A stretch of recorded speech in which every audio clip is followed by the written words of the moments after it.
Today, I give you an update about our project Theorem-Carrying-Transaction, TCT. It's a vision about provable security for smart contracts. The current contributors are Tzu-Han from Michigan State University, mentored by Shu Chen and Nikolai Bjorner at Microsoft Research. This is also a joint project with Ashley Chen from New York University, Shanghai, and Nanqing Luo from Penn State University. We stand at the edge of decentralized revolution, where blockchain is a decentralized technology uses smart contracts to execute transactions. However, the major challenge is that smart contracts do not have enough transparency and trustworthiness. They suffer from vulnerability, logical trapdoors, and usually causes significant financial losses. This issue is compounded with the code is slow tenets in blockchain that the losses are irreversible. To tackle this issue, conventional code audit techniques such as bug huntings are very helpful, but the focus is to find as many bug patterns as possible in the development or testing phases. But these are not enough since enumerating all possible bugs is usually impossible. So, we proposed Theorem-Carrying-Transactions, TCT. The three core features are as follows. First, our goal is to enforce design-level properties during runtime, which are the properties specify intended behaviors instead of unintended behaviors such as bugs. Second, with TCT, every transaction must carry a theorem to prove safety properties, which makes the safety requirements efficiently provable and checkable, since the blockchain VM simply needs to check the validity of the theorem before executing any transaction. Third, the unique part of our approach is that TCT combines the benefits of runtime checking and symbolic proof, since it's always easier to prove straight-line code. On top of that, it also gives TCT low runtime overhead, since future transactions can always reuse the existing theorem. Now you might wonder why design-level properties are important and why we think this is the key to smart contract safety. First, we need to answer the questions: what do we mean by a program is trustworthy? Conceptually, it usually means the system behaves in the programmer's intentions, but in reality, this question is often reduced to enumerating specific low-level vulnerability patterns. So, looking back from the history, it is basically a timeline of discovering those non-intentions one by one, which each of them already caused significant financial losses when people found them. It is paradoxical because bugs are often attributes to programmers' failure to expect every unexpected possibilities. So we focus on design-level properties because trustworthiness should not be based on enumerating all non-intentions. To give you a more solid example of why we advocate design-level properties, imagine now we time travel back to 2016, which back then nobody knew about those bug patterns like integer overflow or reentrancy. If a programmer was trying to write a token contract, what could she really do to make the contract secure while the bug patterns were not even discovered yet? Well, it turns out that if the design level properties, which are stating the intentions, are enforced, then when these intentions are guaranteed during the transactions, then these attacks would never succeed. So, design level properties free programmers from the burden and the risk of enumerating low-level vulnerability patterns instead. Another strong feature of TCT I want to mention here is subtyping. it says every subclass must conform to the properties defined in its base class. It has been an aspiration in the object-oriented programming community for decades. However, with today's conventional subtyping, inheritance does not really imply conformance. A well-known example is square rectangle enigma, because the rectangle variable holds a square object, which is of the derived class, so the assertion about the area calculation fails. It is not that ensuring behavior subtyping is difficult for static verification, but it's actually natural for TCT. That is, in TCT, we check the base class, all the derived class will conform, so TCT ensures that inheritance implies conformance. So after the introduction, what is our vision? First, spec is the law of code, where the formal spec defined by the programmers should also agreed by the user who agreed on a contract. Second, the programmer's focus should be more on the assertions, while behavioral subtyping will become the community efforts. Third, there will be clear business interface for code auditing, where the client provides code and specs, and the code auditor defines final specs and deliver proven theorems. These are the items that we envision about the change of the future of smart contracts, which is the main motivations of our project. Next, let us dig into more details about TCT.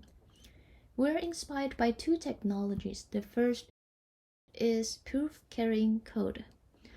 The goal is to ensure safety properties of third-party kernel extensions. With proof-carrying code technique, the extension provider bears the responsibility to provide a safe proof, and it requests it to be installed into the kernel, so at the end, the kernel only needs to check the proof. It is more practical than requiring the kernel itself to prove the properties. And we also use the same concept in our TCT framework.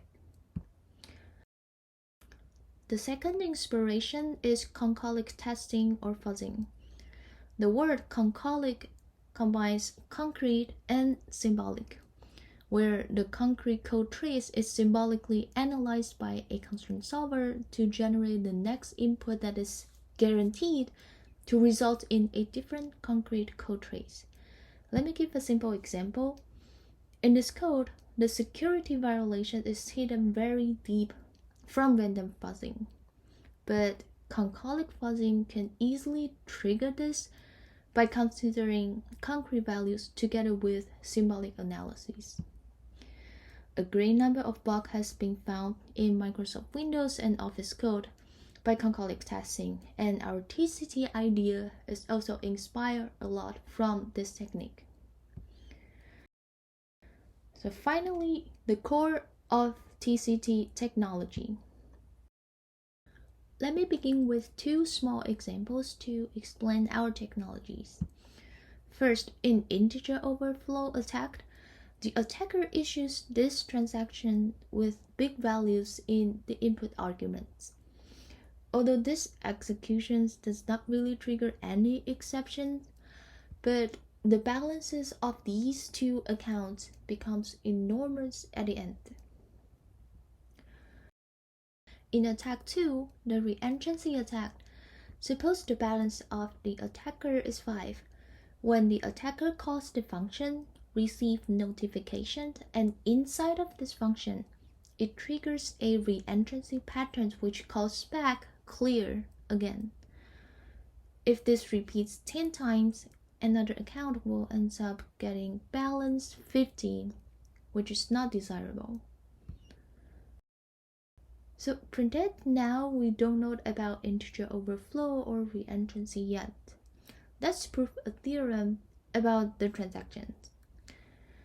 The programmer may express her intentions in this blue hypothesis, phi vs, where v are input arguments and s is the blockchain state. which says that the total supply, value, and fee should all be between 0 and 2 to the 255. Next, the red is the invariant that I mentioned earlier, and this theorem is basically saying that under the hypothesis, the code trace will maintain the invariant. Of course, we need some axioms for arithmetic operations, but this theorem can be represented as the boogie code I'm showing on the screen, which says that it assumes the hypothesis invariant and at the end, it asserts the invariant. So in this example, the boogie verifier can successfully verify the code, meaning that the theorem is valid. The general form of our theorem tau is like this. F is the entry function of the transaction, 5 is the hypothesis, and H is a path hash value that uniquely represents the code path. In general, theorem guarantees that the assertions hold for any transactions by invoking F and 5 with the same code path hash H. So in TCT, we let every transaction carry such a theorem to ensure provable, secure transaction. So here I also want to quickly mention that we have two different workflows. Workflow A basically says that if a transaction has no suitable theorem, then it needs to go through the theorem proof checking steps where the theorem will be stored in every node's theorem repository. In workflow B, on the other hand, if a transaction has a suitable theorem already, then it simply needs to check hypothesis 5 and execute the transaction, which the cost should be negligible. So now, not just the token contract.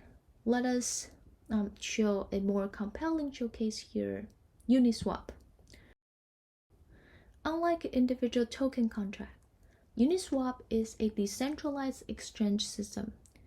It implements a market for people to exchange tokens, and it stays in the top 3 positions of the most used system in Ethereum. Of course, if you follow the FTX scandal, you know that the lack of transparency allows centralized exchange to arbitrarily manipulate client funds. So that's why an important value of decentralized finance is to promise much better transparency. This slide explains the automatic market maker algorithm of Uniswap. It is a dynamic mechanism to decide the relative price between a pair of tokens AAA and BBB. There are two types of investors. First, the liquidity provider can only move the black dots along a straight line. Second, the trader can only move the dot along a hyperbola. All these transactions interleave, and the price can reach to an equilibrium, as you see in the products of trader lines. So since these are not of TCC's focus, so we will skip that part. But the point is, as far as we know, nobody has proven these design level properties at code level. But using our technique, TCT, one can successfully prove it. Finally, let me show the implementation we have achieved so far. First, we deployed the contract and invoked in transactions to get the transaction hash. Second, we prove a theorem from this hash by getting a concrete trace from the hash. And third, we symbolically execute this concrete trace and produce the boogie proof fully automatically. And finally, the boogie verification results will tell us the safety guarantees is satisfied or not. This video shows how TCT verifies a Uniswap transaction. The transaction is this one in the blockchain. It is a swap transaction.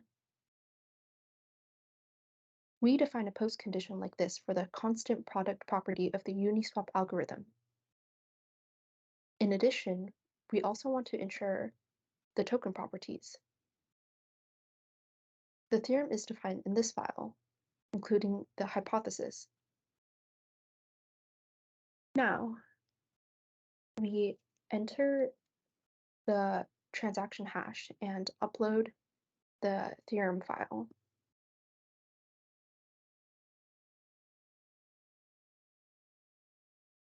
The theorem is verified.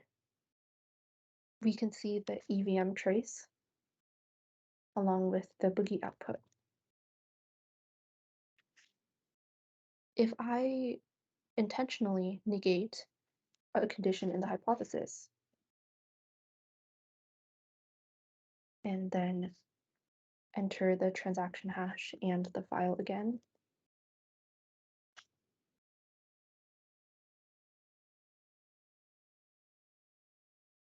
this time we see that the theorem fails to verify.